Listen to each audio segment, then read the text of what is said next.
Hey everyone, I hope you had a great weekend.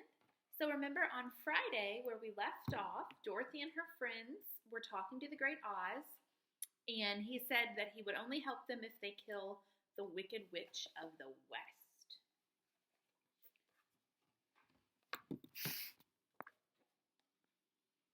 The soldier with the green beard led them through the streets of the Emerald City until they reached the outer gates.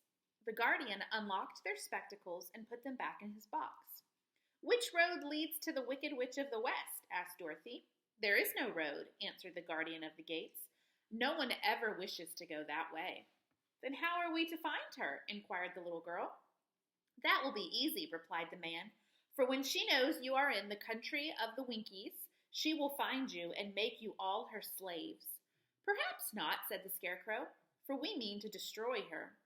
"Oh, that is different," said the guardian. "No one has ever destroyed her before, so I naturally thought she would enslave you, as she has all the rest. Keep to the west where the sun sets, and you cannot fail to find her." They thanked him and bade him goodbye and turned toward the west, walking over fields of soft grass. Dorothy still wore the pretty silk dress she had put on in the palace.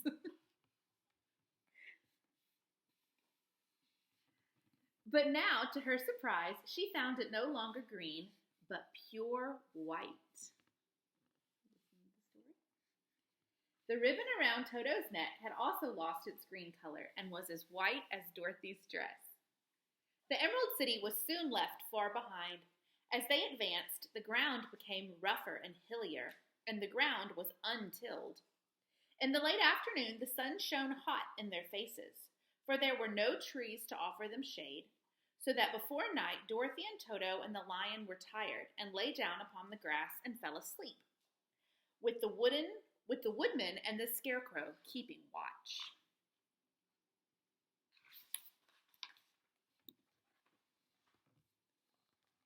Now, the Wicked Witch of the West had but one eye, and that was as powerful as a telescope.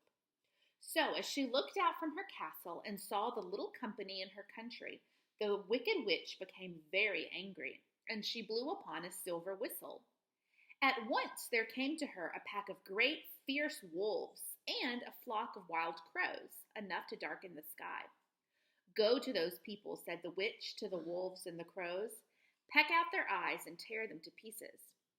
The wolf pack dashed away and the crows after them. Luckily, the Scarecrow and the woodman heard them coming. The woodman seized his axe, and the Scarecrow stood with his arms outstretched to frighten the crows. As the wolves attacked, the Tin Woodman swung his axe until 40 wolves lay dead in a heap.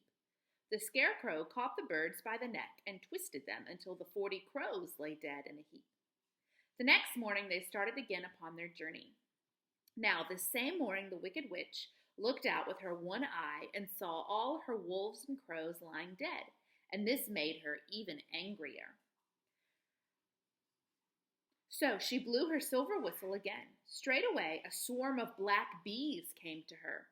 She ordered them to sting the strangers to death. The bees flew right to our friends. The Scarecrow said, "Take out my straw and scatter it over the little girl and the dog and the lion." The Tin Woodman did this, and as Dorothy lay close beside the lion and held Toto in her arms, the straw covered them entirely. Soon the bees came and flew at the Tin Woodman, breaking their stingers against the tin without hurting him at all. And as bees cannot live when their stingers are broken, that was the end of the black bees.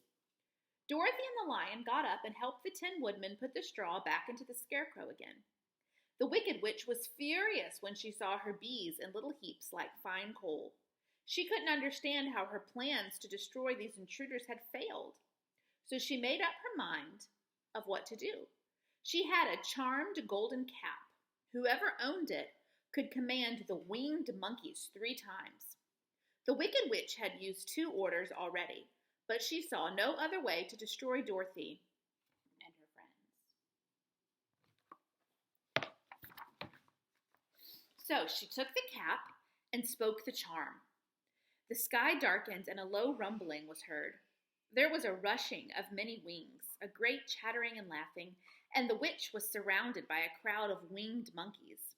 The biggest one flew close to the witch and warned her that this was her last summons. "What is your third and last command?" "Go to the strangers and kill all but the lion. He's fit to work." They obeyed. The monkeys flew the woodman high in the air and dropped him on sharp rocks. Some unstuffed the scarecrow and put his clothes in a high tree. The leader flew to Dorothy, but saw the kiss of the good witch and knew he dared not harm her. So the monkeys carried the lion, Dorothy, and Toto to the castle of the Wicked Witch. Ooh, cliffhanger. We'll stop there today. See you tomorrow.